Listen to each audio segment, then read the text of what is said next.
sobre todo a lo mejor de las preguntas que se hicieron ese día. Este, ya mandamos un link en la página del Divino Redentor, mandamos un link ahí para que ustedes puedan ver las respuestas del doctor René Kruger, hablando precisamente de lo que tiene que ver con lo que estuvieron ustedes mencionando, diciendo, ahí está ya eh, las respuestas para cada uno de los que tengan, pero mientras no llega ahorita el liceo, pues podemos hablar con este, mi hermano René. Con mucho gusto. ¿Sí? Ya ahorita que se incorpore. ¿Se acuerdan de las preguntas? ¿Ahí las tienes las preguntas, Alondra? Sí. Se las podemos hacer para que le podamos decir a mi hermano René Kruger lo que preguntaron en ese momento. Sí, ya me lo había mandado y yo ya mandé las respuestas. Mandé 3 páginas más o menos de respuestas.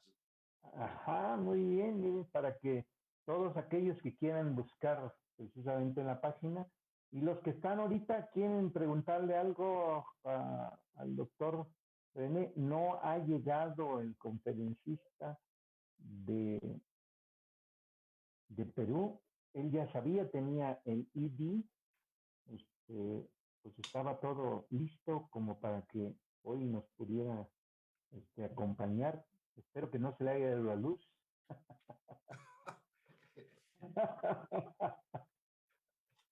Que no se le haya ido la luz y por esa razón, ya entró Eliseo. Perfecto, bueno, menos mal. Eliseo, bienvenido. Para Ahí todos los que ya... hay Ajá, una pregunta, sí, las respuestas, ahí están, las respuestas a la pregunta están en YouTube. ¿Les mandaron algunas respuestas a nuestros correos? No. Para los que Daniel o Camilo está ahí está el link que puso Alondra, donde está en YouTube, y las respuestas a la pregunta, ahí está el otro link. Ustedes le hacen el link y van a bajar las respuestas, como 3 hojas, ¿verdad? Dijiste,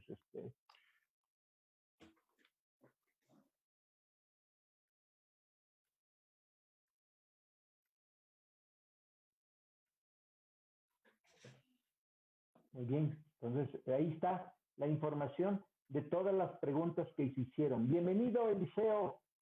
Ahí estás, háblanos, Eliseo. Un gusto, Rodolfo, y una alegría estar en este día con ustedes, con hermanos y hermanas de Toluca y de otros lugares, y un gusto también de ver al profesor René Kruger. Mi saludo a la distancia, profesor. Encantado. Estás en Perú, ¿verdad, Eliseo? Sí, estoy ya 3 años aquí como dicen los del lugar, aquí estamos en Perusalén. Muy bien, pues vamos a iniciar, vamos a orar y vamos a iniciar. Bienvenidos a cada uno de ustedes a esta conferencia que hoy tenemos, y oraremos y comentaremos de el trabajo que está haciendo precisamente Eliseo en este tiempo, y de lo que hoy estará hablándonos en este día para cada uno de nosotros. Ya que tenemos aquí a Londra, le vamos a pedir a Londra pues que ella ore, ¿no? Como mujer, le vamos a pedir que siga ahora. Para iniciar, daré los pormenores en lo que tiene que ver con, con Eliseo, y después entramos de lleno a la conferencia. Oremos.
Amén. Muy bien, está con nosotros también mi hermano René hoy en este día. También es un privilegio tenerlo hoy. Ya dijimos al principio que lo que tiene que ver con lo que faltó ya está en la página y además están las respuestas de las que se hizo. Y hoy nos acompaña nuestro hermano René. Quiero presentar al maestro Eliseo Vilchis. Va a hablar lo que tiene que ver con los impresos en la historia del protestantismo. Licenciado en teología, maestría en misionología y historia, pasante, profesor de misionología e historia del cristianismo en América Latina, pastor de la Iglesia Evangélica Peruana, de la Iglesia Nacional Presbiteriana en los años de 1999, 2000 y 2010 a 2015, editor de Tintas Sueltas, antología de impresos protestantes en Lima en el año de 2017, de la obra de Juan Diché, la Iglesia Autóctona de Perú en el 2003, es coautor de Misiones de Corto Plazo en América Latina, Reflexiones y Perspectivas, Lima, SEMA en el 2009, Misión y Evangelización en América Latina y el Caribe para el siglo XXI, Quito, FLY en el 2009, y Generosa Libertad en Sólidos Fundamentos, Lima, 2017. Pues es un gusto presentar al maestro Eliseo Vilchis, que le daremos ahorita el tiempo. Estamos terminando 8:30 en la conferencia para tener de 8:30 a 9 preguntas que usted puede poner en el chat, las preguntas en razón de lo que vaya diciendo precisamente el maestro Eliseo, y nosotros las vamos a estar ahorita viendo para poder decirles a ustedes dando estas respuestas. Eliseo, te dejo el lugar para escucharte hoy en este día. Vuelvo a mencionar mi alegría de estar eh, con la Iglesia del Divino Redentor, donde acompañé un tiempo en el pastorado y ver varios hermanos y hermanas y también hermanos de otras iglesias allá. Y bueno, en este tiempo que nos permite este espacio abierto también con otros hermanos en otros lugares. Y qué, qué bueno de la tecnología para poder comunicarnos y poder también compartir y juntos celebrar y rememorar en este tiempo la Reforma Protestante. En esta exposición presentaré el tema de los impresos en dos momentos principalmente de la historia del protestantismo. En los inicios de la Reforma Protestante en Europa y en los inicios del protestantismo en América Latina. De lo segundo tengo más información y hemos venido investigando por varios años, impresos en Perú y impresos en México principalmente. De lo primero en la Reforma Protestante es una alegría tener al doctor René Kruger en esta noche porque hay mucho aporte, especialmente en el sur, debido a la iglesia de inmigrantes, especialmente en Río de la Plata, la presencia luterana y lo que han venido también aportando para la comprensión de la historia del protestantismo. Es importante mencionar, por ejemplo, a Yoder, trabajar con los textos escogidos de la Reforma Radical. Luego el hermano Kruger y Daniel Veroz hacer trabajos sobre Zwinglio, hacer una antología de los libros de Zwinglio. Además de la edición de Lutero en el sur, o sea, Argentina, el sur nos han regalado una gran producción sobre justamente estos impresos, obras muy importantes de la Reforma Protestante, ¿no? Entonces, yo hablaré de algunos en esta noche y quisiera justamente empezar con lo primero. La Reforma Protestante surge en un contexto de crisis de la cristiandad medieval. y es propiciado en sí por diversos factores religiosos, económicos y culturales que estaría de más en esta noche mencionar. Ustedes, de una manera muy general, siempre se nos ha dado referencia en las iglesias, la crisis del papado, la necesidad de recursos, la venta de las indulgencias. Hay varios aspectos de tipo económico, pero también se nos ha referido a la imprenta, Gutenberg, Alemania, el aporte de la imprenta, más bien la imprenta antecede a la reforma y genera condiciones favorables para ya iniciado la reforma, justamente su expansión.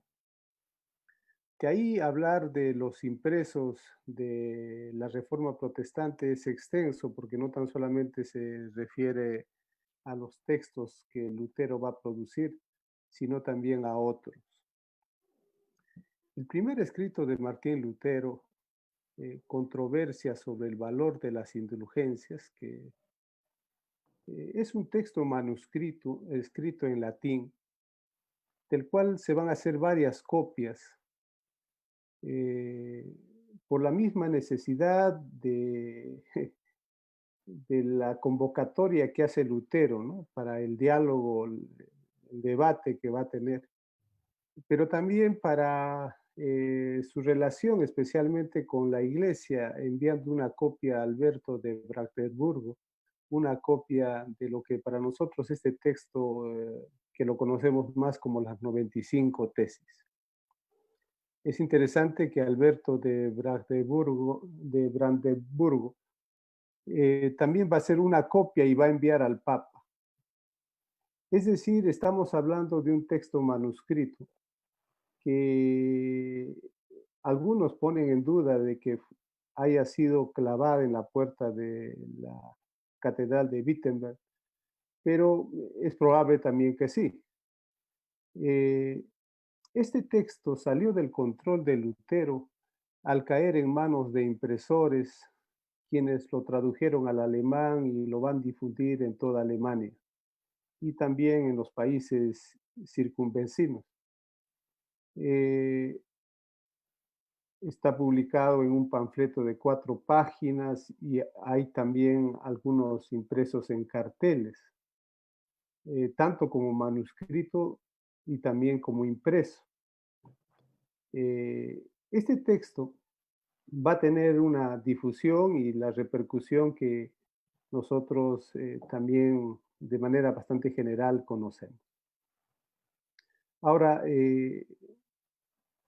si nosotros relacionamos este escrito con los textos maduros ya de Martín Lutero, vemos que aquí Lutero, su ruptura con el catolicismo y con el papado no se da, ¿no? O sea, aquí más bien Lutero va a llamar a que, bueno, se tome en serio, especialmente esto de la venta de las indulgencias, porque no tiene, vamos a llamar así, un sustento bíblico, ¿no?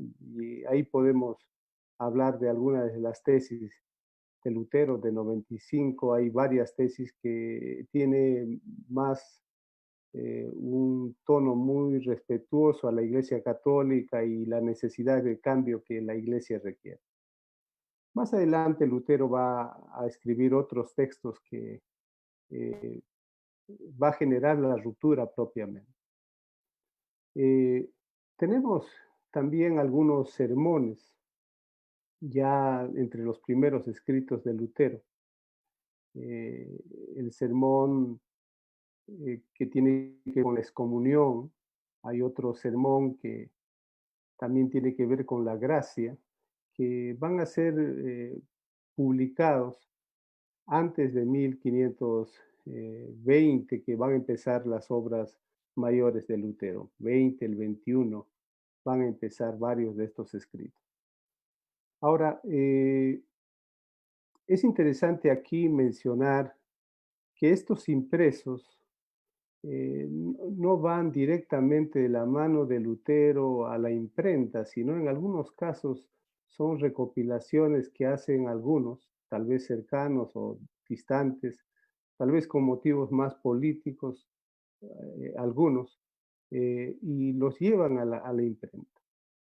Lutero, especialmente el sermón sobre la indulgencia y la gracia, va a escribir vamos a llamar una aclaración, o más bien un texto donde él busca aclarar qué es lo que quiso decir en el sermón, no como ya lo habían difundido otros en otros impresos, dando a entender que esos eran textos de Lutero.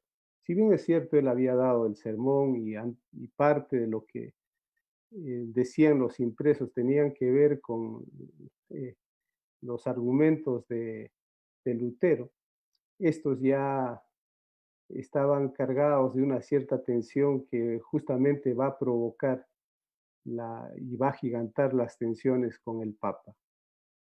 Ahora, ahí tenemos, en términos así bastante generales, estos primeros impresos que vienen con Lutero, que serían las 95 tesis.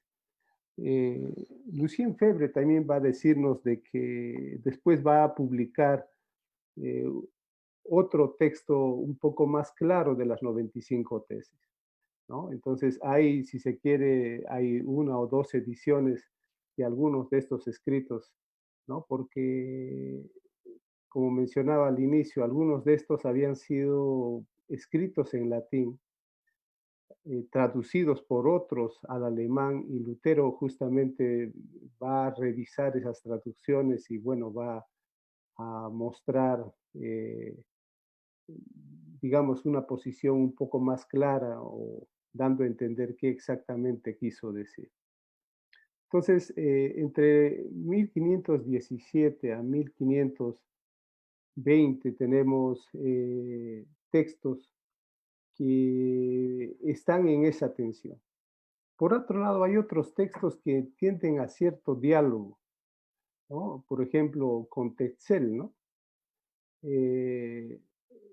No sé si ustedes sabían que Tetzel también responde, al menos leyendo a Beighton. Beighton dice que Tetzel respondió. Otros historiadores van a decir que no es Tetzel, sino que son otros, pero que Tetzel va a defender esas tesis que refutan a Lutero, ¿no? Entonces, hay otros escritos que empiezan ya a difundirse, especialmente esta que Beighton lo atribuye a Tetzel. Dice que llegaron algunas copias a Wittenberg y algunos partidarios de Lutero los quemaron, ¿no? 800 copias que habían enviado para su distribución a Wittenberg lo van a quemar, que era justamente la refutación que se hacía a Lutero.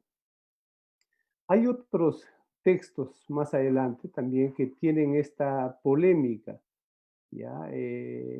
Por ejemplo, Johann Eck escribió una refutación y llamó su texto Obelisco, los obeliscos, ¿no? Y Lutero va a responder con Asterisco, otra publicación que él va a hacer. Entonces, hay textos que se están produciendo en este diálogo primero, antes de la dieta de Worms, antes de Habsburgo, antes de la excomunión que va a recibir del Papa, ¿no? Lutero está escribiendo distintos textos.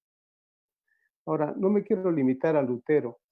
En términos bastante generales, decir que hay textos que están en el inicio, otros ya en el desarrollo, la libertad del cristiano, por ejemplo, un texto que va a escribir ya en la década del 20, 21, ¿no? Y al empezar esos años, Lutero va a escribir distintos textos, ¿no? Y la cantidad de literatura que él va a producir es enorme. Entonces, ahí van de manera muy general para ubicar en esta noche respecto a Lutero. Zwinglio también va a hacer lo propio y casi contemporáneo a Lutero, y varios de estos textos también van a ser impresos. Es interesante ya el lugar que está jugando la imprenta. Y aquí algunos historiadores del libro dicen que no debemos dar mucha importancia a esta relación imprenta y reforma, porque si bien es cierto la imprenta le antecedía algunas décadas, hay todo un proceso ¿no? de desarrollo de la lectura y de la recepción incluso de los textos impresos. Si uno se ubica en ese contexto, de manera breve, por ejemplo, cómo se pasa del texto manuscrito al texto impreso. Un texto manuscrito demoraba, ¿no? No días, meses, ¿no? En la producción de ciertas copias de libros que la gente requería. Un autor dice que mandar a pedir un libro manuscrito era como mandarse a hacer un traje, ¿no? Porque el que recibía las indicaciones decían, bueno, ¿qué es lo que quieres? Más o menos en qué edición, y bueno, dialogaba y se entendían, ¿no? Y se hacía, incluso se trabajaba el tamaño del libro manuscrito. Cuando ya llegamos a la imprenta, ahí aparecen los tamaños en octavo, en cuarto, ¿no? En folio, que son ya las medidas de la imprenta. Y se va trabajando ya en series. Y esto va, en cierto sentido, en este tiempo de cambio del manuscrito al texto impreso, va a llevar, llamemos así, un tiempo de acondicionar todas estas condiciones nuevas que tenía la gente. Si bien es cierto, favorecía la difusión en gran cantidad de textos, entró a construirse nuevas redes y esto llevó su tiempo, ¿no? Pero justamente está entre los inicios, ya a partir de la década de los 20, de los 30, 1520, 1530, el libro ya goza de, digamos, de una difusión más amplia, ¿no? Pero están presentes en los inicios de la Reforma, la gente va adecuándose a ellos, ¿no? Zwinglio, entonces, al igual, y luego viene Calvino, y vienen otros, y incluso los textos en español, ¿no? Eh, por ejemplo, este texto del beneficio del Cristo crucificado, no sé cuántos los han leído, su difusión temprana. eh, Hay varios textos impresos, ya van circulando ya a partir de la década de los 20, 30, en francés, en otros idiomas también, y entonces esto va creciendo. Eh, si bien Calvino prefirió más publicar en el latín, esto también se menciona, muchos van a hacer referencia de eso en relación y en comparación a Lutero. Lutero que va más bien a trabajar, si bien es cierto, no deja el latín, va a trabajar en el alemán. Los reformados van a un poco a pegarse al texto en latín. No incluso van a traducir algunas cosas hechas en francés, dice, al latín. Manteniendo un poco este diálogo con la gente que ya estaba entrada en la lectura de los libros, ¿no? En cambio, Lutero y estas traducciones en lengua vernácula estaban dadas más llamemos así, o dirigidas a un público más no hablemos de popular exactamente, pero está más abierto y la gente está en ese proceso también de aprendizaje. Se dice que había más o menos un 5% de la población europea era alfabeta. Chartier, otro historiador del libro, él no va a dar una cantidad exacta, él va a entender que es menos del 5% de la población europea que era alfabeta. Entonces, tenemos los impresos ya circulando en este proceso también cultural y en este tiempo que, en este ciclo de conferencias también que se apunta a lo cultural, ¿no? Estamos en el desarrollo de lo que es propiamente la modernidad y el lugar que el protestantismo está llevando a cabo con sus impresos y su difusión de sermones. Y algo que se cortó el otro día, estaba también muy pendiente de la charla del doctor Kruger de los himnarios, ¿no? El lugar que juegan los himnarios justamente como impresos también. La diferencia entre los himnarios que va a producirse al norte, en Alemania, y luego los que se producen en el sur, especialmente con Calvino, ¿no? Estas diferencias que se van dando, pero al fin y al cabo es una apertura que el impreso está propiciando. El impreso en este cambio cultural tiene un lugar muy importante, ¿no? Y aquí de manera rápida también mencionar algunos aspectos, ¿no? Una de las cosas que podemos mencionar aquí es que el impreso va a propiciar una nueva espiritualidad, que es la espiritualidad protestante, que está en relación al impreso, es decir, con las Biblias. La espiritualidad protestante no es a partir del rito, sino a partir de la lectura del texto bíblico. Es cierto, en los inicios no están, pero ya a fines de la década de los 20 ya aparece la primera Biblia. Leía que la primera Biblia en Europa era la, bueno, en el español debe ser cierta región de Holanda, ¿ya? Y luego ya en la década del 30 viene la Biblia en alemán y luego viene la Biblia en francés, ¿no? Casi a fines del siglo ya llega la Biblia en el español también. Pero la nueva espiritualidad que propicia el protestantismo es justamente a partir de la lectura del impreso. Sermones, lectura de la Biblia, las reuniones en las casas, incluso los himnarios y la Biblia era para que el padre de familia tenga acceso a ellos y pueda enseñar a la vez que la porción bíblica, a la vez el canto protestante al interior. Esto va a marcar una espiritualidad distinta a la anterior, la católica romana, ¿no?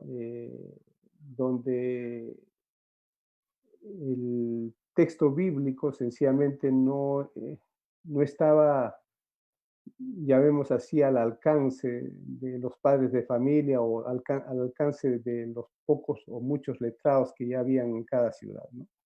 El protestantismo va a generar eso.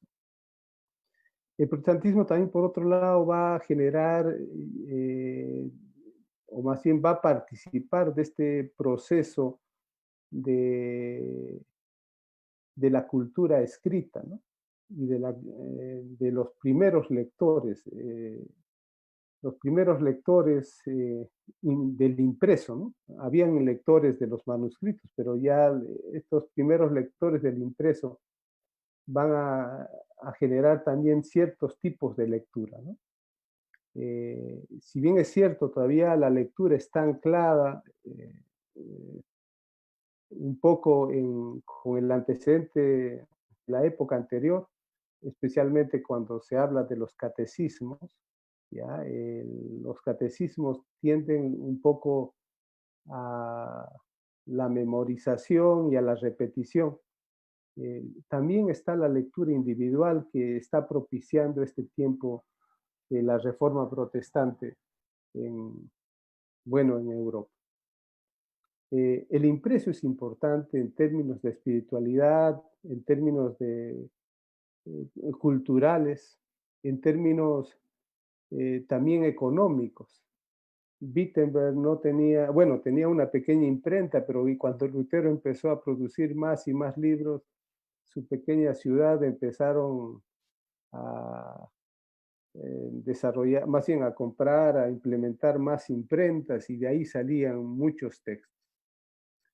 Igual cuando el protestantismo fue perseguido en Francia, eh, las imprentas que proporcionaban literatura protestante a Francia iba de Suiza, ¿no? Y ahí tenemos varias imprentas fuera de Francia produciendo materiales para Francia. Entonces ahí el desarrollo tecnológico de la imprenta también está presente y cómo el protestantismo juega un lugar importante en este proceso de transformación cultural que más adelante se va a llamar como la época moderna, ¿no? La época moderna, la religión moderna es la religión del libro y esa religión es el protestantismo. En términos generales, digamos, comentaría eso, podemos mencionar algunos rasgos más adelante. Estoy mirando el tiempo, entonces quisiera ir en segundo lugar a los impresos en América Latina.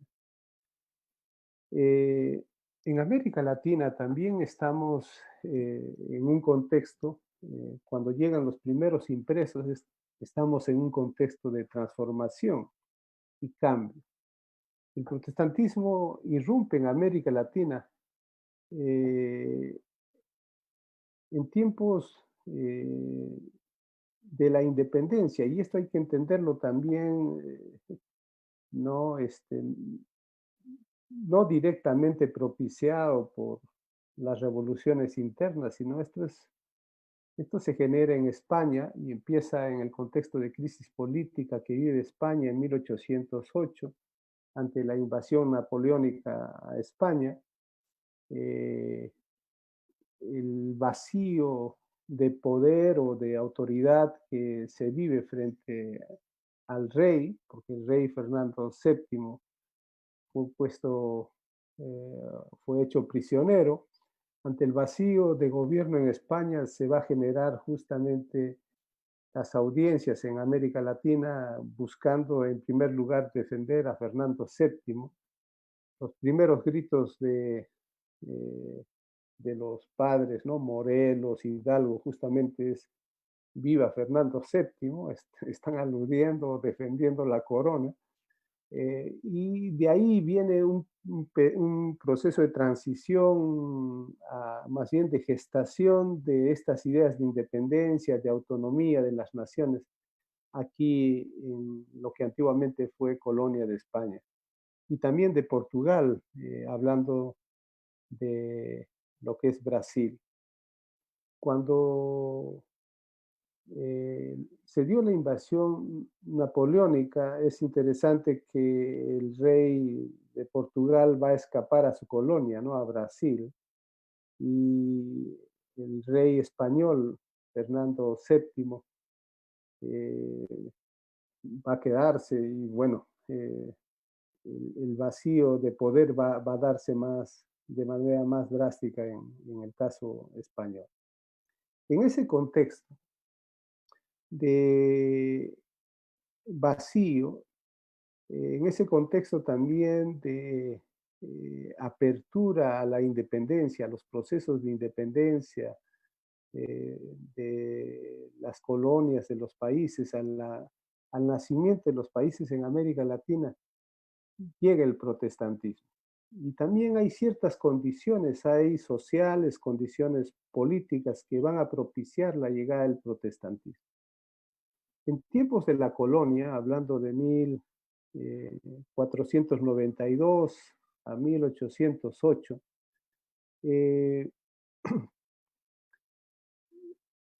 si bien es cierto, habían llegado algunos libros protestantes camuflados, ¿no? Yo tengo una pequeña lista, estaba buscando esa lista con los cambios y con documentos todavía en México y algunos aquí, no he encontrado tengo una pequeña lista de textos protestantes en tiempos de la colonia. Eh, Ahora, fueron pocos, eh, eh, porque España,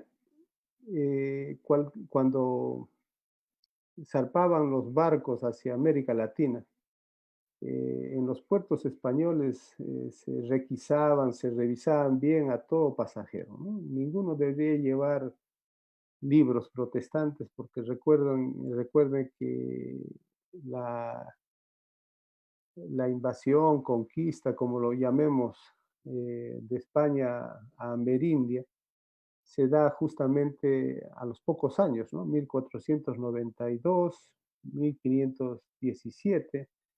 eh, los españoles están llegando a Perú en 1533, 35. Lutero ya había escrito sus primeras obras ya para los años 30. Las Biblias en el alemán, en el francés, están saliendo en la década de los 30. Estamos en esa época, en tiempos de la colonia de manera muy también relacionada a lo que está pasando con la reforma protestante, ¿no? En cuanto a fechas, en cuanto a tiempos, ¿no? Entonces, en tiempos de la colonia sí hubo pocos libros protestantes, pero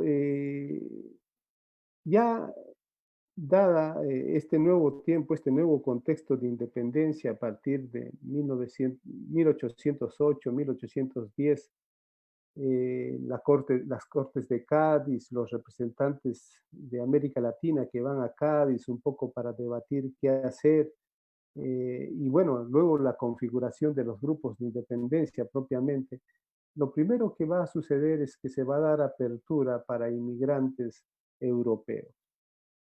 Y los inmigrantes europeos que llegan en la década de 1815, 1820, van a ser ingleses, van a ser alemanes también, eh, y van a seguir viniendo en el siglo XIX muchos grupos étnicos de Europa hacia América Latina, ¿no? De distintas zonas van a llegar hacia América Latina. Pero no son solamente europeos, también son asiáticos. La colonia más fuerte que tuvo, por ejemplo, Perú fue de chinos. Los chinos llegaron, ¿no? Por expediciones tan grandes y numerosas a comparación de otras pequeñas expediciones o grupos de inmigrantes, por ejemplo, alemanes que llegaron a Perú, y a Perú llegaron alemanes católicos, ¿no? En su gran mayoría. Eh, claro, especialmente una zona donde yo actualmente vivo, aquí cerca, unas 4 o 5 horas, está una zona de Posuso donde se establecieron los alemanes, ¿no? Pero ellos siempre mantuvieron su tradición católica. Entonces vinieron de ciertas zonas entre católicos y protestantes europeos, pero también llegaron la presencia protestante. Y esto es importante mencionar y trabajar. También estoy haciendo de esta relación de inmigrantes protestantes, especialmente entre la década del 10 y la década del 50, ¿no? Hay varios que se hacen llamar protestantes, pero su militancia, vamos a llamar así, o sus acciones evangélicas no están registradas, ¿no? Como hace un momento mencionaba que la espiritualidad protestante se da a partir de la lectura de la Biblia, de hecho estos inmigrantes tendrían sus devocionales, su práctica muy personal protestante en casa. Pero queremos averiguar un poco más sobre ellos, pero está esa presencia de inmigrantes europeos en América Latina. Ahora, a inicios del siglo XIX también se va a generar en Europa principalmente, a partir bueno, en varios países, pero Inglaterra es uno de ellos, ya esta dinámica de la sociedad de tratados. La Sociedad de Tratados Religiosos de Inglaterra se va a fundar en 1799, ¿ya? Y van a empezar a producir tratados o folletos protestantes en inglés, en otros idiomas y también en el español. Esta sociedad de tratados va a tener su injerencia para Estados Unidos, y en Estados Unidos también se va a formar la Sociedad de Tratados Americanos, ¿no? Y esa es una primera sociedad que va a empezar con impresos protestantes. Después vienen las sociedades bíblicas. La Sociedad Bíblica Británica y Extranjera, que se establece en 1804 en Inglaterra, y que va a empezar también a publicar distintos textos, bueno, de la Biblia completa y tratados religiosos. Va a publicar a los pocos años ya también tratados en español. Y hay una nota, por ejemplo, de que a uno de sus primeros enviados los van a enviar justamente al Río de la Plata. Y por lo que leí en una literatura secundaria, pero el dato es importante, este colportor, llamemos, llegó a Argentina en 1806, pero por cuestiones políticas no pudo desembarcar en Argentina y desembarcó al otro lado, en Montevideo. Pero por las condiciones no pudo quedarse, pero dejó las Biblias allá. Entonces ya los impresos protestantes están llegando muy temprano a América Latina, 1806. Ya a los 2 años de haberse formado la Sociedad Bíblica Británica y Extranjera, ya tenemos textos en español aquí. En la década del 1814-16 se va a establecer la Sociedad Bíblica Americana, primero en Boston y luego en Nueva York. Y de ahí van a salir muchos textos, folletos y también Biblias hacia América Latina.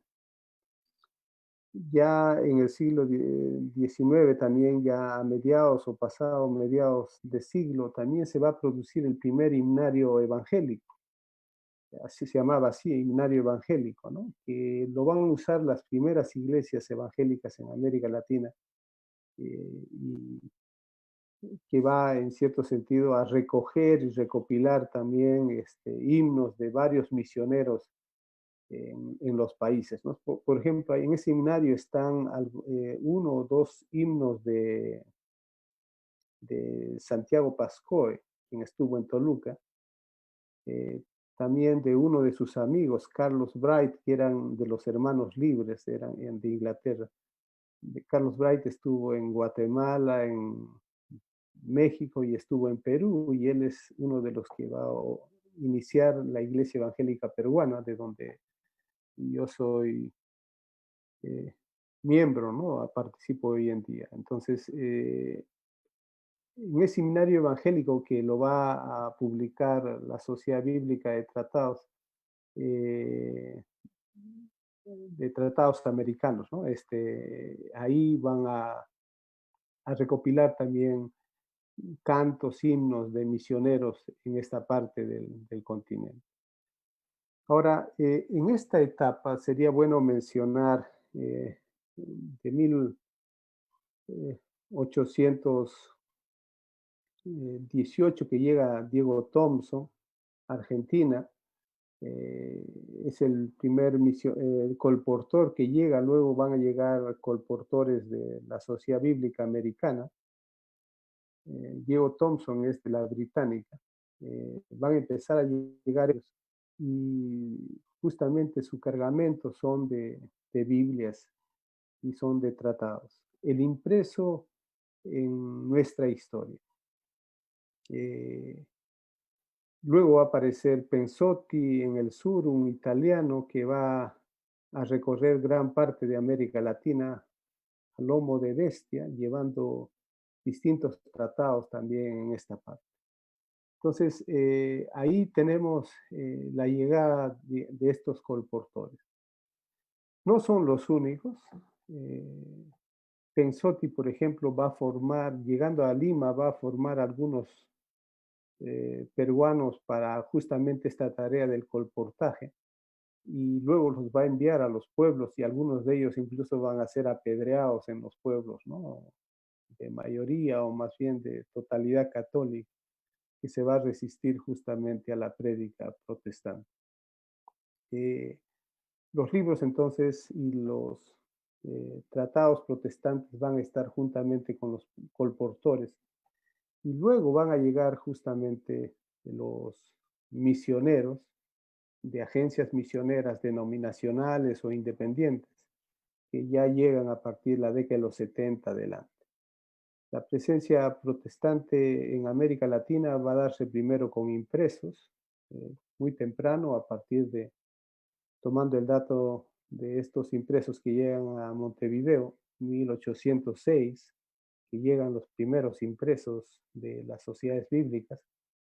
Luego los colportores de 1818 adelante llegan ya los vendedores ambulantes de libros impresos, y ya en la década de los 50, 70, ya misioneros de iglesias establecidas y misioneros de fe, como llaman en Inglaterra, ¿no? Misioneros independientes que vienen con pequeños apoyos, tal vez con sus ahorros, para empezar a propagar el evangelio en estas tierras.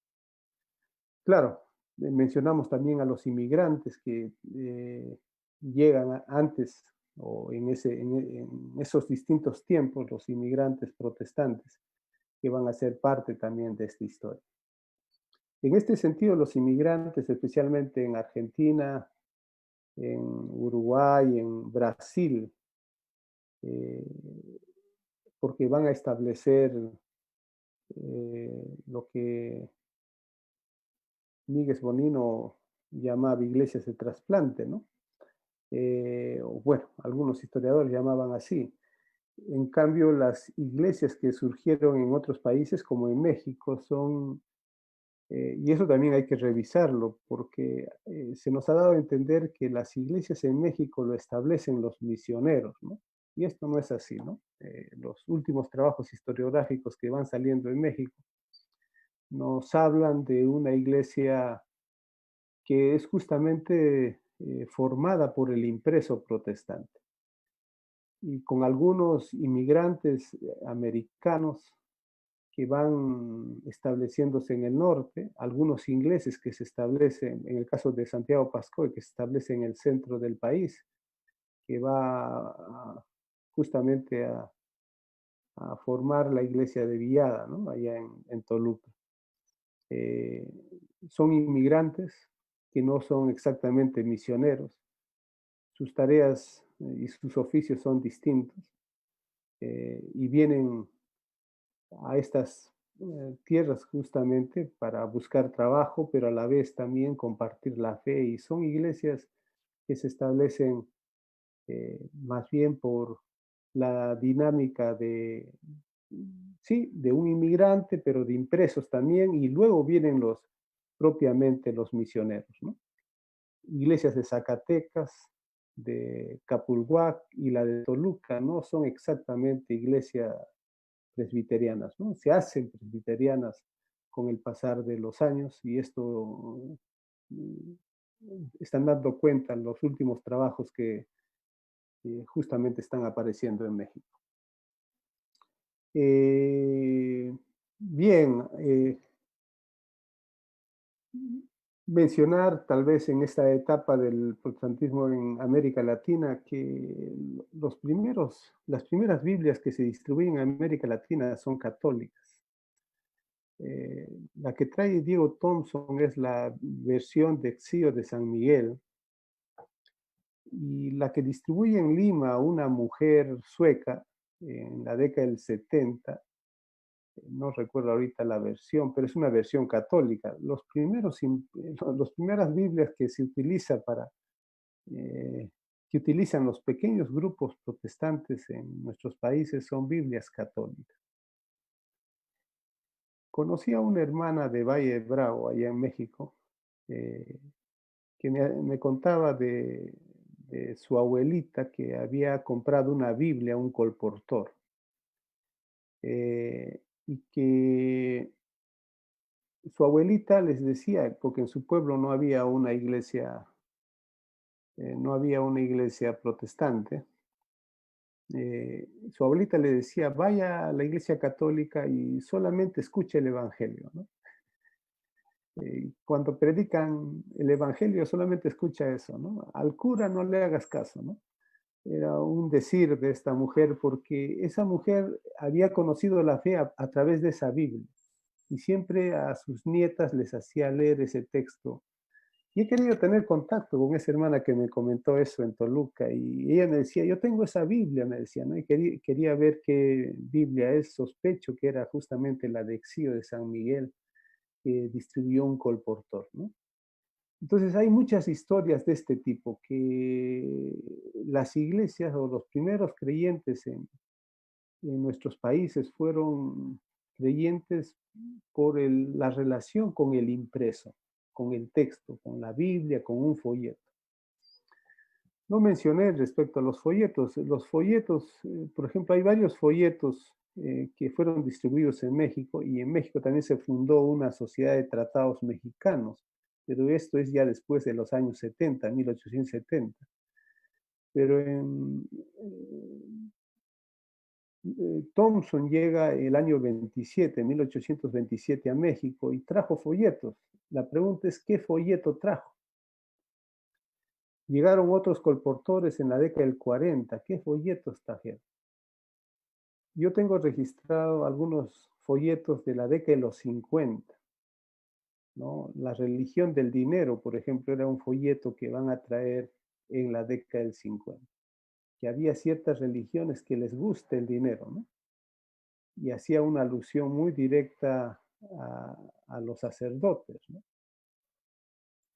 Es un poco contrastante porque en nuestro tiempo, más bien a los protestantes nos conocen que somos los que estamos tras del dinero, ¿no?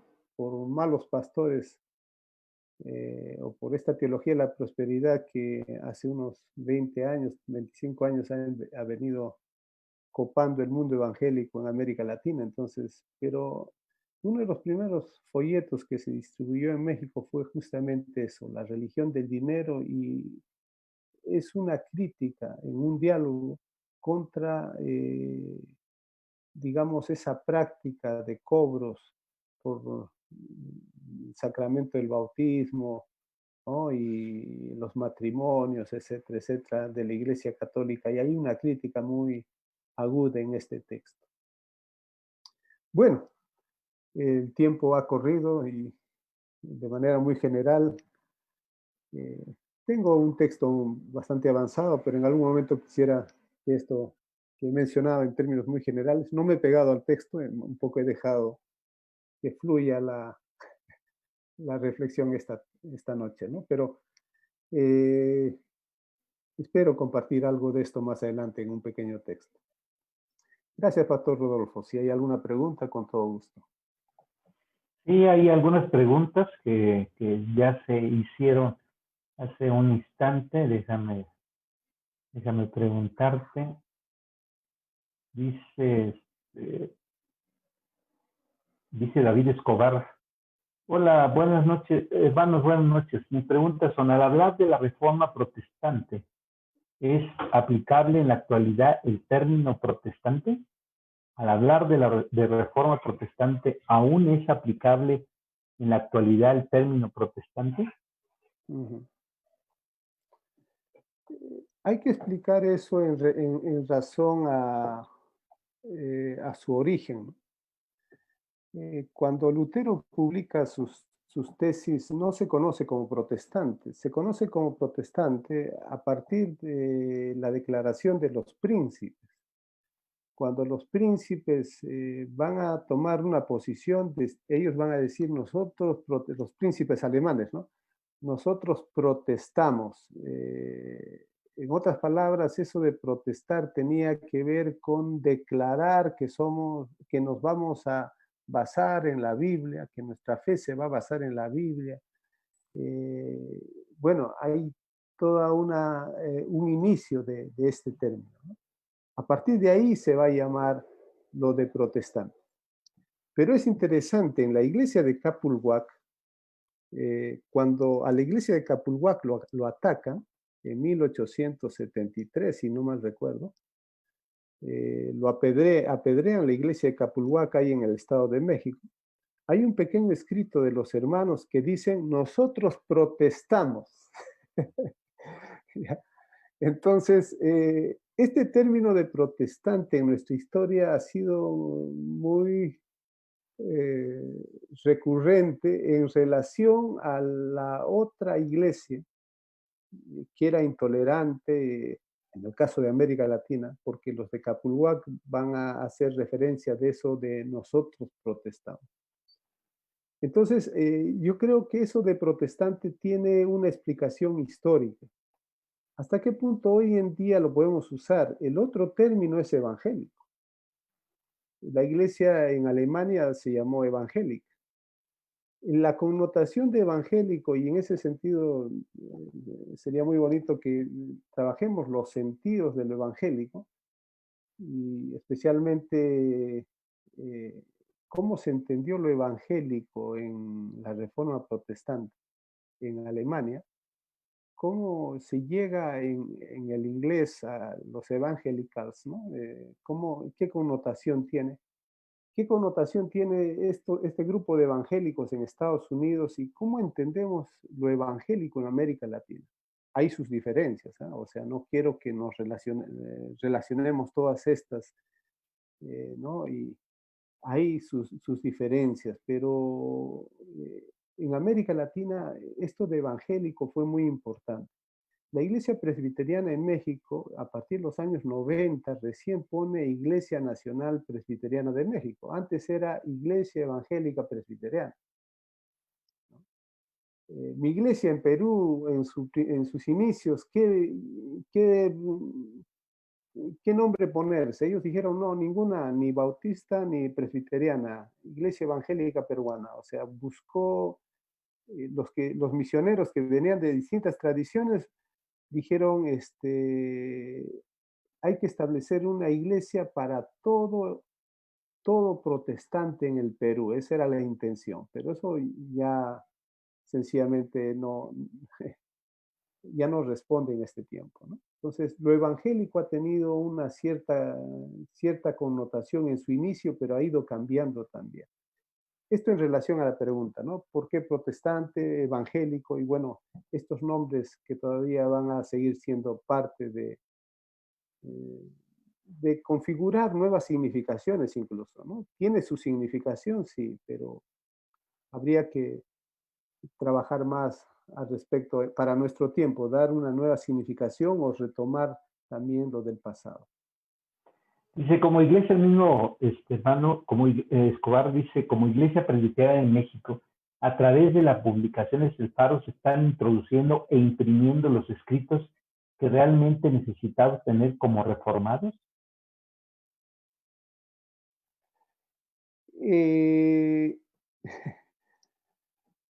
Buena pregunta. Es difícil responder, me compromete un poco, pero a ver. El protestantismo en México ha tenido buenos referentes. Yo cuando conocí más de cerca la iglesia presbiteriana en México, por ejemplo, relacionarme con Salatiel Palomino, con Abel Clemente, y agradezco a Dios por la amistad que tuve con el hermano Abel, tengo con el hermano Salatiel. Entonces hay gente de un peso enorme en teología, en identidad presbiteriana muy, muy fuerte. Lamentablemente, justo cuando yo conocí a la iglesia presbiteriana, empezaron sus crisis, ¿no? Bueno, o continuaron sus crisis, no sé, eso, ahí viene la otra necesidad de acercarnos a la historia denominacional. Tenemos que hacer, ustedes tienen que hacer un esfuerzo por entender la historia denominacional, entender las causas por las cuales, por ejemplo, la iglesia ha ahuyentado a sus mayores teólogos. ¿Ya? Entonces, un poco en relación a la pregunta de la revista ¿El Faro representará el pensamiento reformado? Por lo que venía entendido, en los últimos años no han habido publicaciones. El Faro ha tenido buenos directores del Faro. Eliseo Pérez, por ejemplo, estuvo un tiempo. Incluso en tiempos del hermano Rodolfo Espinosa, se buscó un poco retomar el carácter que tenía el Faro. Entonces, la iglesia presbiteriana, yo creo que aún en este tiempo tiene elementos que puede articular un buen espacio en la prensa, especialmente en su revista El Faro, ¿no? Pero habría que analizar los últimos números y ver hasta qué punto eso es representativo. Por lo que veo, ha sido parte de la crisis y justamente la revista también ha sido suspendida por varios años, no ha circulado y el vacío de contenido sospecho que también está presente, pero que en el pasado ha sido muy fuerte y de mucha influencia, yo creo que sí. Un comentario así general, espero no. Yo quisiera bien provocar a que se trabaje con seriedad esos espacios. El Faro debe ser un espacio donde no debe caer en el gobierno de turno, ¿no? Porque sucede mucho de la política, ¿no? El Faro debe ser un espacio abierto para teólogos reformados en México, evangélicos, protestantes, incluso un órgano muy abierto al protestantismo en este tiempo. Muy bien, gracias. Dice, en México se prohibió la Biblia por 500 años. ¿Cuál fue la historia de prohibición en otros países latinos? Dice Camilo. Yo creo que decirte prohibición no tanto, ¿no? O sea, la Biblia ha tenido sus formas de circular, ¿no? Ha tenido sus espacios limitados, es cierto, especialmente con Pío IX, aunque viene ya desde el Concilio de Trento. El Concilio de Trento ya es un concilio antiprotestante. Se va a reafirmar en Trento una posición que la iglesia es la que va a dirigir qué es lo que debe pensar la iglesia católica, ¿no? Y eso con Vaticano I en 1869-70, con Pío IX, eso se va a hacer más estrecho, ¿no? Es decir, se va a prohibir toda Biblia a no ser la que ellos recomendaban, ¿no? Entonces, este combate contra la Biblia se va a dar propiamente a fines del siglo XIX.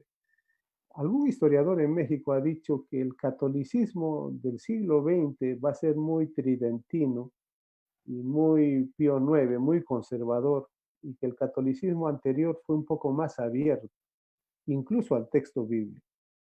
¿Ya? Es cierto, con Pío IX y con las encíclicas de Pío IX se va a condenar la Biblia protestante.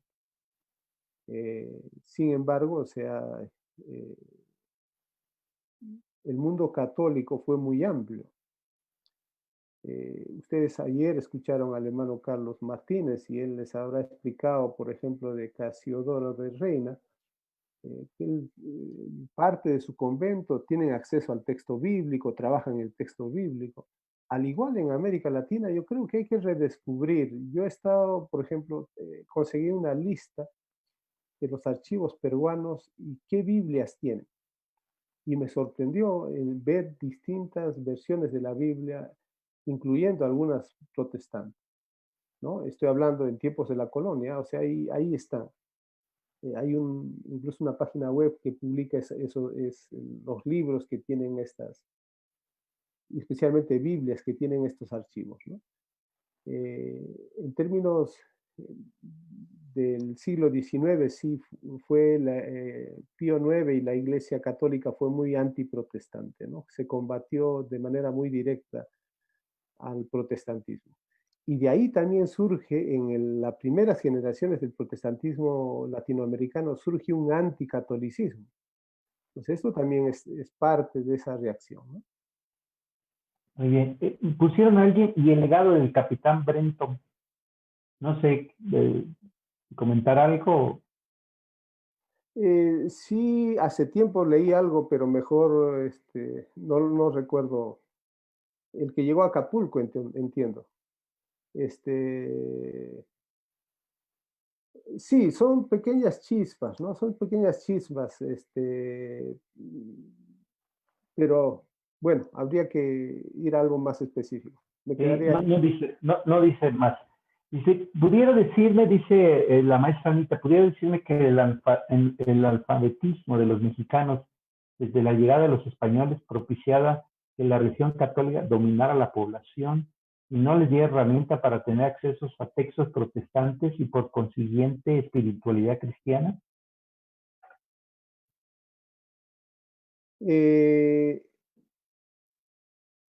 Era un poco el manejo, incluso en Europa mismo, hablando de tiempos de la colonia, ¿no? En México y relacionando ese mismo tiempo en Europa. O sea, el analfabetismo es muy fuerte en Europa y en América Latina también. O sea, y es más, aquí hablan otros idiomas, aprender el español, etc. Estamos en un contexto de colonia e imposición de un idioma. Sin embargo, ahí también es importante mencionar los esfuerzos católicos. Por ejemplo, Zumárraga va a publicar un catecismo. El catecismo, quiera o no, fue un instrumento para evangelización, pero también un instrumento cultural que ayudó a la gente a leer. En una conversación con Justo González, con el doctor Justo González, historiador muy conocido en el campo evangélico, él me decía que el catecismo de Zumárraga probablemente es un catecismo protestante, un catecismo de Constantino Ponce de la Fuente. En un diálogo que tuve con una especialista de catecismo novohispanos, le pregunté eso, si el catecismo de Zumárraga es similar o es una copia a la de Constantino Ponce La Fuente, y me dijo, sí, es un catecismo más bien copiado de Constantino Ponce La Fuente.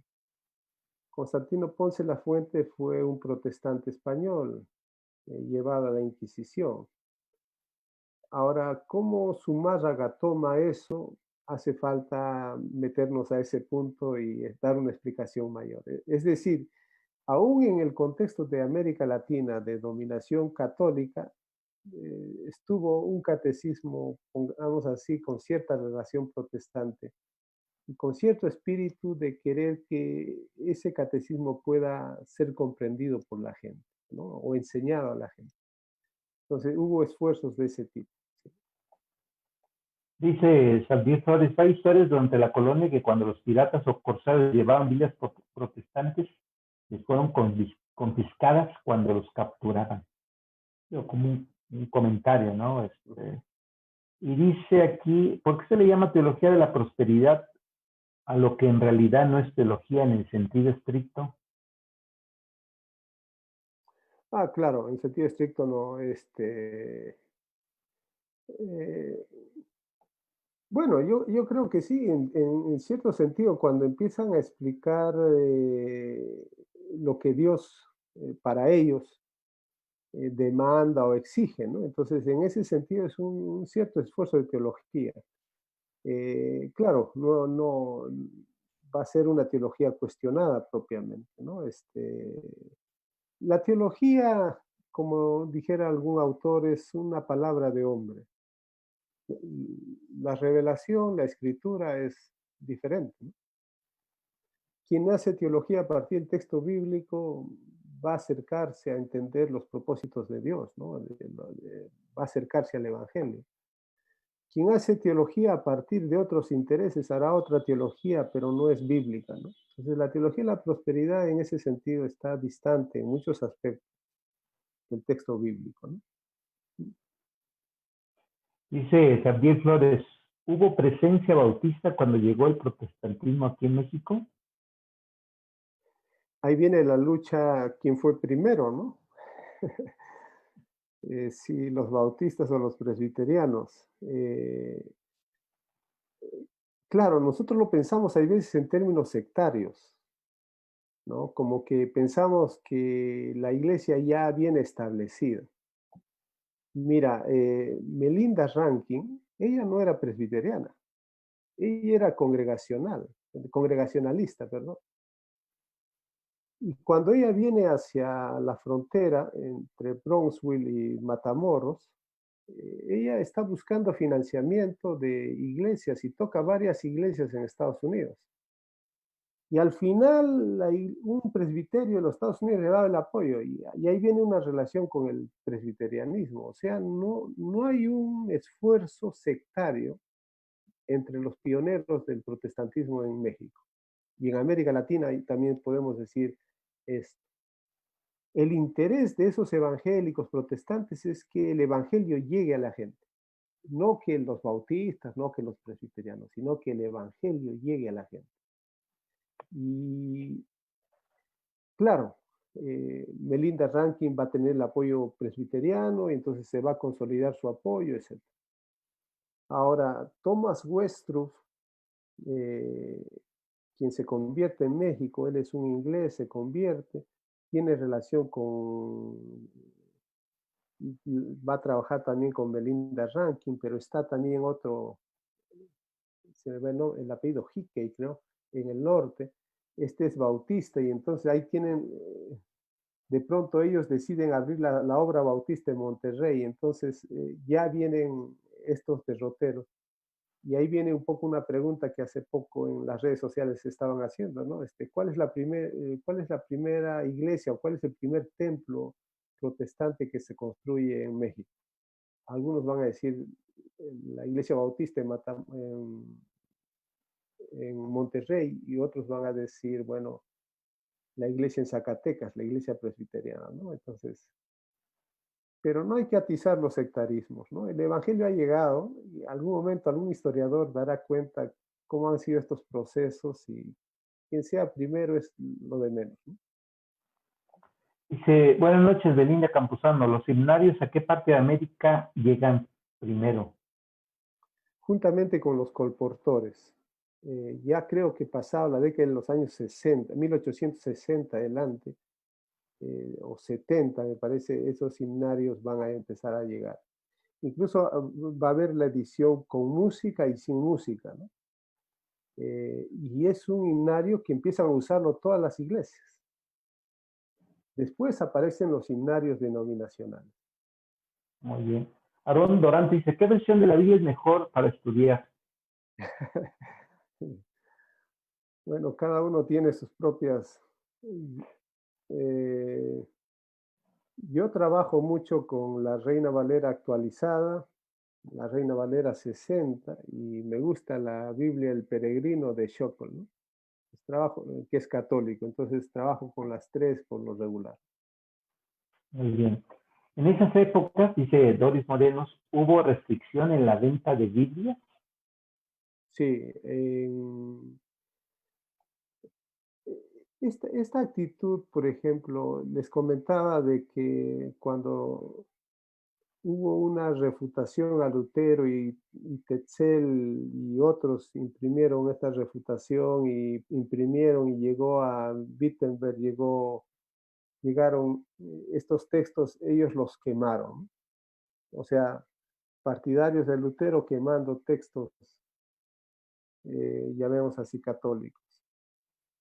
esta intolerancia, estos actos están en nuestra historia. Y lo mismo va a suceder con las Biblias protestantes, ¿no? Hay muchos casos donde sacerdotes compran las Biblias del colportor que van a terminar en el fuego, ¿no? Eh, es decir, no van a querer que se divulgue la Biblia protestante. Como les decía, en algunos casos eran Biblias católicas, ¿no? Ya la Reina Valera, la Sociedad Bíblica Americana luego va a tomar la Reina Valera y lo va a publicar, y entonces ya es una Biblia propiamente protestante, ¿no?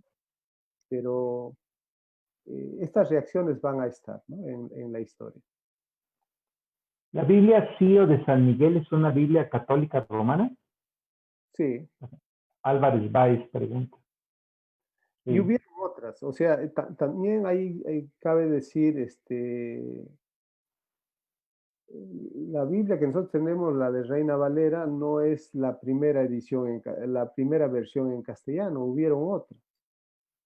¿Ya? Hubieron otras que no tuvieron la misma difusión. Incluso hubieron algunas traducciones católicas al español. Pero ahí es entrar, no tengo mis datos aquí, pero sí hay versiones que anteceden a la Reina Valera, ¿no?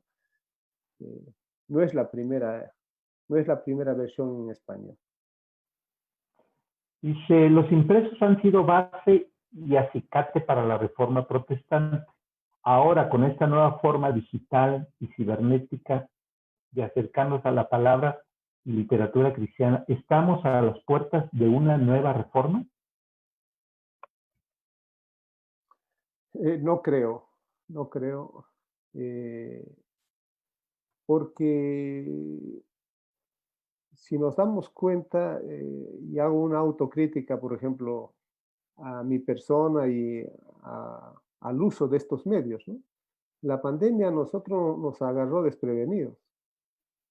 La gran mayoría de iglesias no tenía, hablo de América Latina, ¿no?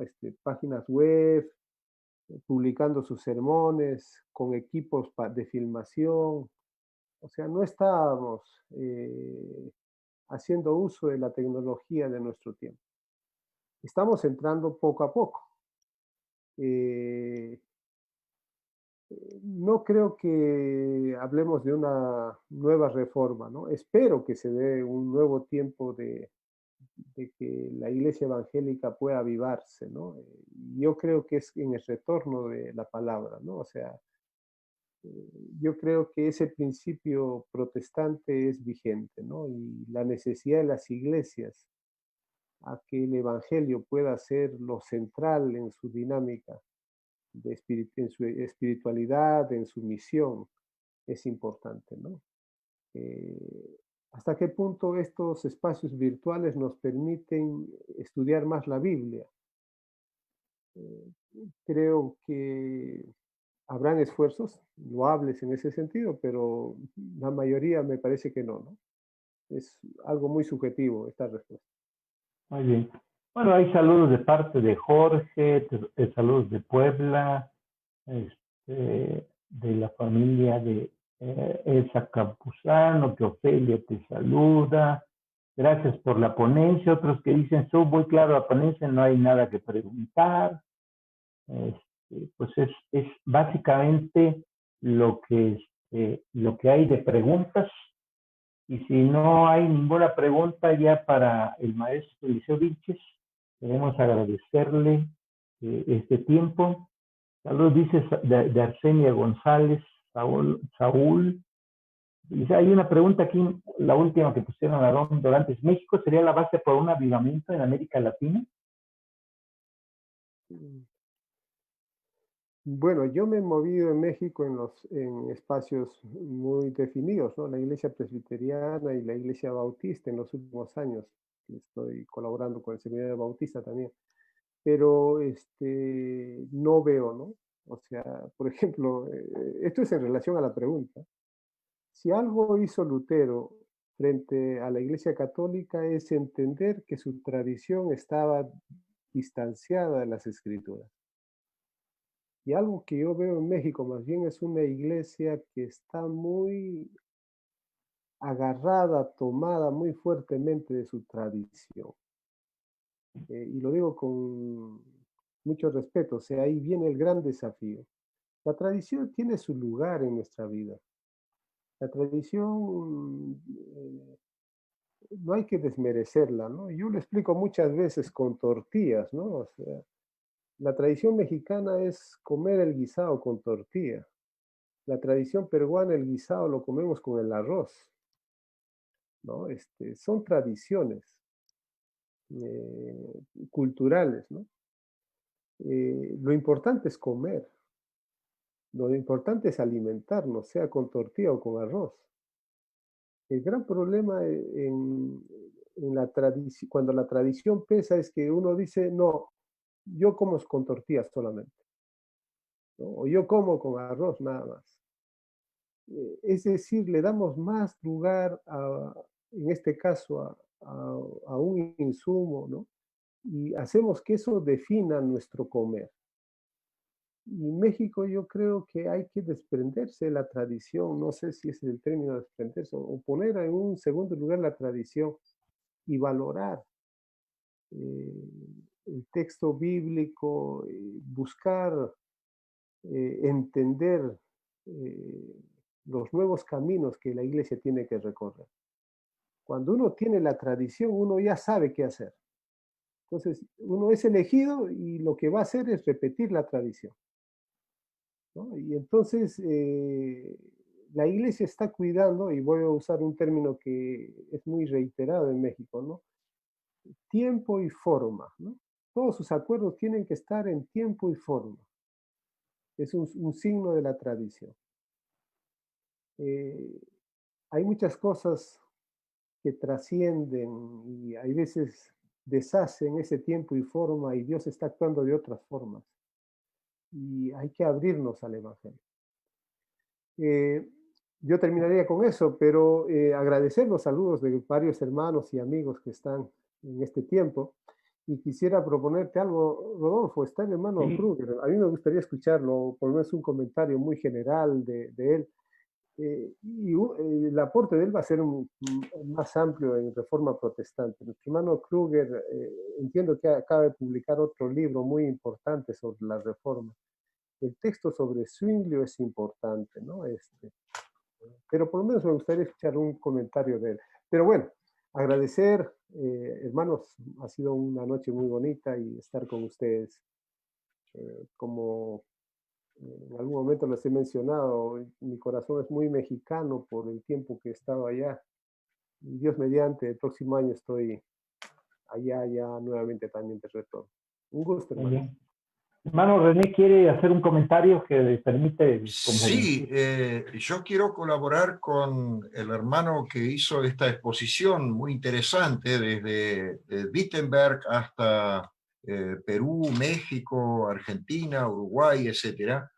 Y quiero ilustrar algo de lo que él explicó sobre los impresos de la Reforma, de aquella hoja que Lutero, sin lugar a duda, eso se puede afirmar hoy porque se encontró en la Biblia del ayudante y secretario de Lutero, Rörer, una anotación en latín donde él certificó que Lutero clavó o pegó esas 95 tesis en la puerta de la iglesia del castillo, porque eso se puso en duda de parte de un investigador católico en 1961. Esto ahora, mientras tanto, se apaciguaron las aguas en Alemania y en otras partes. De esas tesis, de esa puerta, no quedó copia, pero inmediatamente se hicieron impresos en los días y en el tiempo posterior. Y yo les quiero mostrar el facsímil de uno de esos impresos de la hoja de las tesis. Esto está en latín, no sé si todos pueden ver, está en latín, acá están las 95 tesis. No puedo más cerca porque tapo la cámara, pero esta es una hoja para que vean el tamaño. Estos son 25 unos 35 centímetros por 27 de ancho. Esto es un facsímil en el mismo color y el tipo de papel. Tengo también algunos libritos editados en facsímil de Lutero, por ejemplo, sobre la libertad cristiana. Este es el librito de la libertad. Está en alemán y en letra gótica para colmo. Claro, porque ahí se complica todo.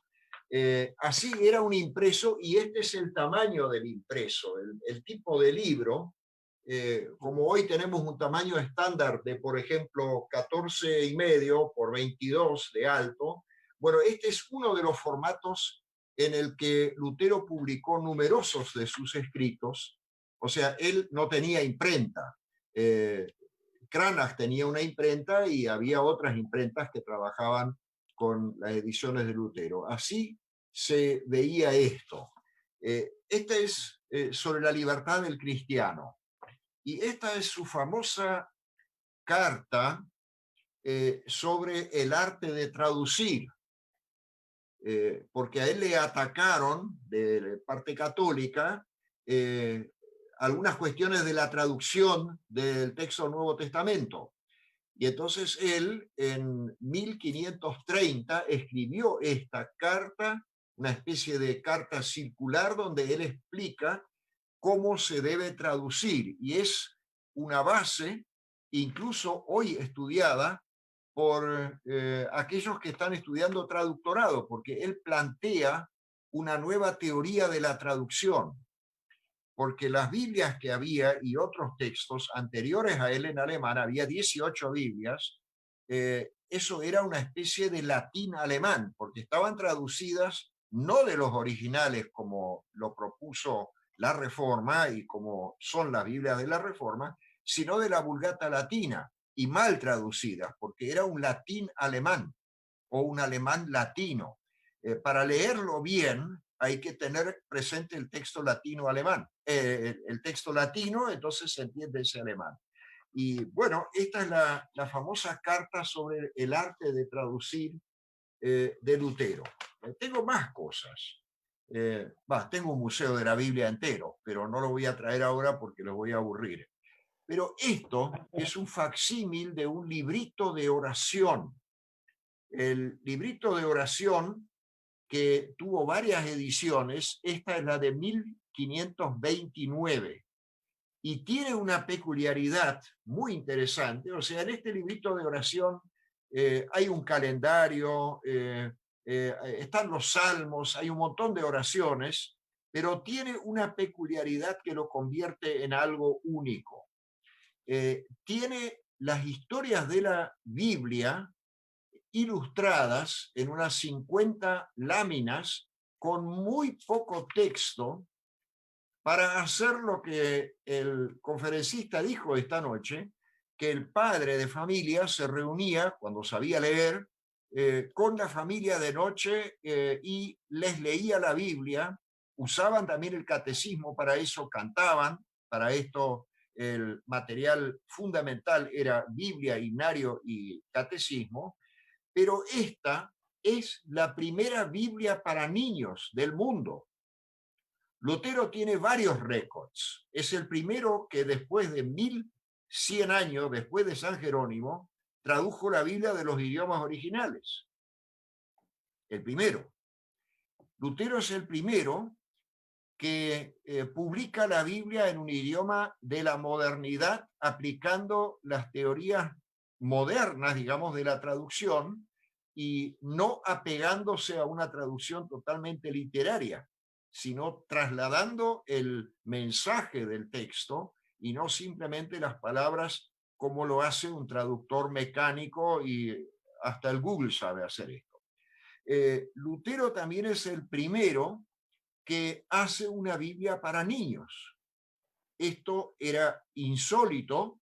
Las Biblias ilustradas en la Edad Media había muchísimas, había algunas que tenían más ilustraciones que otras cosas, que eran las Biblias para los pobres, pero Lutero elige del texto bíblico fundamental algún versículo importantísimo, y después lo ilustra con dibujo. Él no ilustra, eso lo hizo Lucas Cranach. Así que esta noche hemos escuchado mucho de los textos y por eso quería compartir con ustedes también estos facsímiles. Y para quienes se interesan en los textos de Lutero en sí, tiene aquí la edición de los textos de Lutero. Estos son 10 tomos de La Aurora en Buenos Aires, y esto se puede conseguir porque se hizo una nueva impresión. Con mi colega Daniel Veros hemos traducido varios textos. Hemos traducido una colección de textos de Zwinglio, no todo, porque tuvimos que hacer una opción en la cual nos ayudó la Universidad de Zúrich, con especialistas en teología reformada zwingliana. Hemos traducido también Felipe Melanchthon, la primera teología sistemática evangélica del mundo. Lutero no hizo ninguna teología sistemática, no fue pensador sistemático como sí lo fue Calvino. La institución de la religión cristiana es una obra cumbre que está al lado de cualquier obra grande de la historia de la teología y la sobrepasa. Lutero hizo miles de textos, pero ocasionales, bíblicos muchísimos, muchos comentarios bíblicos, pero no sistematizó la teología. El primero que lo hizo fue su colaborador Felipe Melanchthon, y ese libro se llama Loci Communes, o como lo pronuncian comúnmente, Loci Communes, del latín al castellano. También hemos publicado la Pia Desideria, que es el escrito fundante del pietismo alemán, luterano. O sea, hicimos el esfuerzo de publicar textos de la Reforma y de la Posreforma para compartirlos con el público interesado latinoamericano. Y en cuanto al libro que mencionó el conferencista esta noche, es una novela que se llama Yo pinté a Lutero, porque me pareció que presentar la Reforma siempre en términos teológicos y desde la óptica de un teólogo, de un pastor o de un profesor de teología o de un filósofo o de un historiador puede ser aburrido para muchas personas del público en general. Mientras que una novela puede resultar más agradable. No digo que realmente sea así, pero puede ser.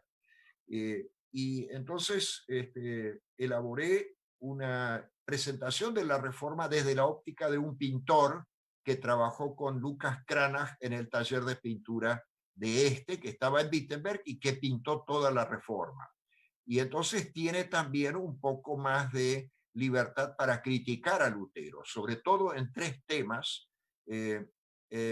La posición de Lutero frente a los que él llamó anabaptistas, la posición de Lutero en la fase final del levantamiento de los campesinos, que es mal llamada guerra de los campesinos, porque no era una guerra, guerra les hicieron a los campesinos, pero fue un levantamiento, y la posición de Lutero contra los judíos. Estos 3 puntos yo los critico, y tenemos que tener la libertad de criticar los grandes porque no son dioses.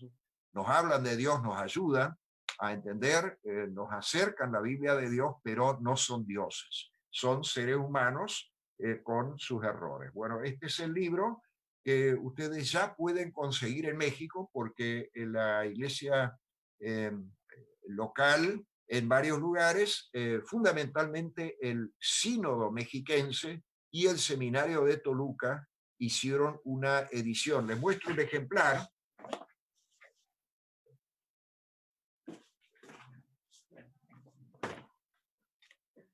Esta es la edición argentina, pero la mexicana es exactamente igual con otra paginación interna. Y esto acá, el subtítulo, es Recuerdos de Hans, discípulo de Lucas Cranach el Viejo. No es el hijo, porque también tuvo un hijo que se llamó Hans, que murió. Este es un ayudante de pintor que poco a poco escala y trabaja entonces con Lutero. Este libro tiene una tabla histórica con todas las obras importantes citadas y descritas de Cranach y de Lutero. Tiene una bibliografía en varios idiomas y tiene una serie de las principales pinturas de Cranach sobre la Reforma, en color. Esto encarece un poquito el libro, pero igual una impresión en color, en papel ilustración, realmente la edición salió muy linda. O sea, este libro lo pueden conseguir en el Seminario de Toluca con el pastor Rodolfo Espinosa, en CUPSA y en varias librerías más en México. Bueno, esto es un pequeño aporte.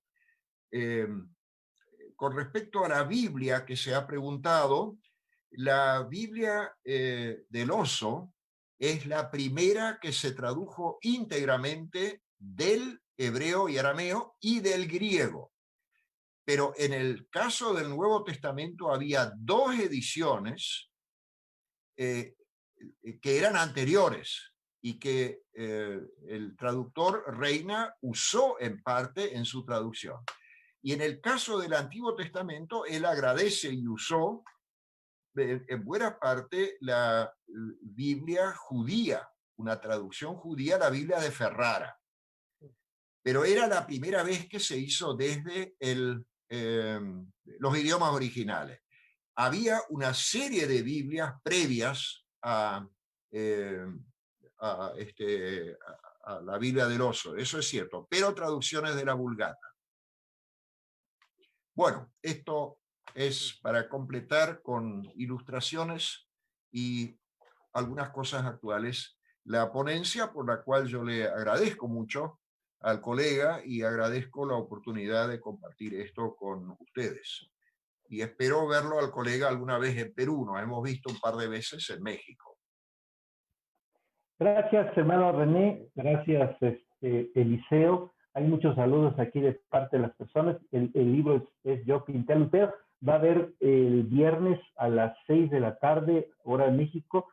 Lo voy a publicar en mi muro de Facebook para que ustedes vean dónde se va a llevar a cabo ese día la presentación del libro aquí con el sínodo mexiquense, para que ustedes puedan. Lo voy a poner en mi muro de Facebook, Patrirodo Ramos, para que puedan ver dónde y los que estén interesados para llevar a cabo.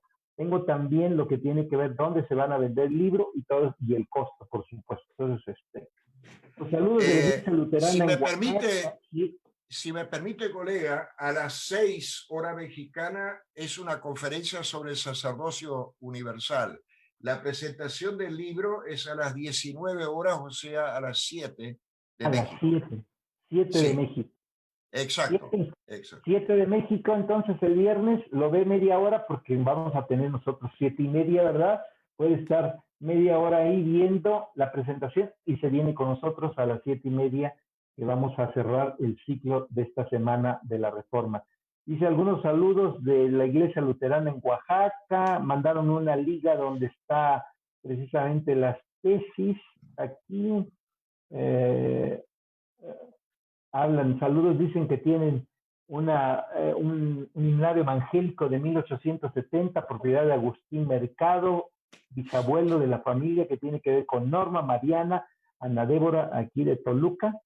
Y pues saludos a todos, que todo muy bien.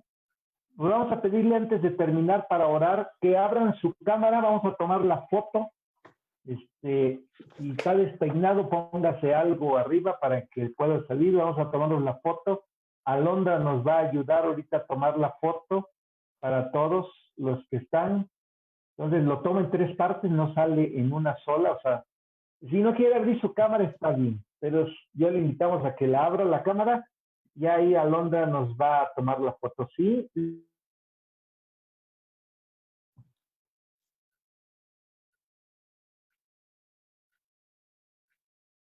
No te escucho, Alondra, porque tienes apagado tu micrófono. Ah, ok, todavía no. Entonces, a ver, otra vez hagan la cara, sonríen.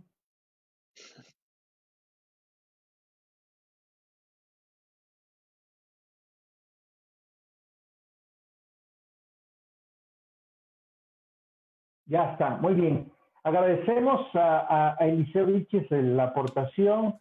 Hermano René, qué bueno que nos acompañó. Ya está lo que faltaba de él en nuestras redes, los comentarios, las respuestas a las preguntas que se hicieron. Ahí está en un link para que usted lo pueda bajar. Yo lo bajé ahorita en un documento, ya lo tengo, para que usted lo lea con calma. Nos vemos mañana, si Dios quiere, 7:30, con Marta González, que estará hablando de esos derechos de las mujeres que tienen que ver con la reforma. Y vamos a orar para finalizar, y después pues cada uno estaremos despidiéndonos hoy en este día. Oremos. Padre, oramos en el nombre de Jesús hoy en esta noche que nos permite poder estar celebrando la Semana de la Reforma del Divino Redentor. Que tú estás usando a los conferencistas en este tiempo, y te pedimos que sigas usándoles ahí en su país, de todas las aportaciones que son enriquecedoras para cada uno de nosotros. Bendice la vida de cada uno de los que hoy estuvieron en esta noche, y estamos orando, Dios, todo esto, Padre, en el nombre de Cristo Jesús. Amén. Muy bien, estamos despedidos, y pues pueden ahora sí abrir su micrófono si quieren saludar. Padre Eliseo, un gusto verlo. Jorge Ayala de Toluca. Muy bien. Jorge, una alegría ver a Luz María, a ver a Anita. Doris y Eliel. Ah, también, mira, ¿cómo están? Saludarlo, hermano. Saúl y Arsenia. Mucha barba, mira, Saúl. Aquí también está otro libro del hermano René Kruger con el sínodo.